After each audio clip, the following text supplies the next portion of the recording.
আজকে আমরা এসেছি আলগোরিয়ার পূব মাঠে আপনাদের দেখাতে যে মাঠে সবজি কীরকমভাবে চাষ হয় আর কী কী রকমের সবজি হয়। কারণ এখন শীতকাল, অনেক রকমের সবজি আপনারা খান, তো সেইগুলো কীভাবে চাষ হয়, মাঠে কীরকম লাগে, মাঠের ওয়েদারটা আর এনভায়রনমেন্টটাই বা কেমন, আপনারা দেখলে আপনারা খুব ভালো লাগবে।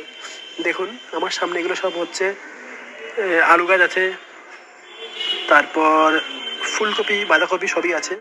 এখানে একটা খুব বড় একটা বাঁধাকপি আছে, আপনারা দেখতে পারবেন, আপনাদের খুব ভালো লাগবে। দেখুন এটা হচ্ছে ফুলকপি,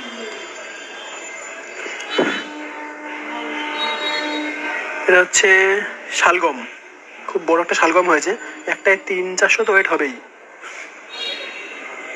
এর পাতাগুলো বড়। দেখুন এটা হচ্ছে আলু গাছ, কারণ এখন বাজারে নতুন আলু উঠছে। এই পুরো মাঠে অনেক রকম সবজি চাষ হয়েছে, আপনারা দেখছেন, খুব ভালো লাগছে আপনাদেরও, আমাদেরও খুব ভালো লাগছে এসে, আর আপনাদের দেখিও খুব ভালো লাগছে। চাষি ভাইরা অনেক কষ্ট করে, সারাদিন অনেক পরিশ্রম করে, সো ভালো লাগলো, থ্যাংক ইউ আপনারা।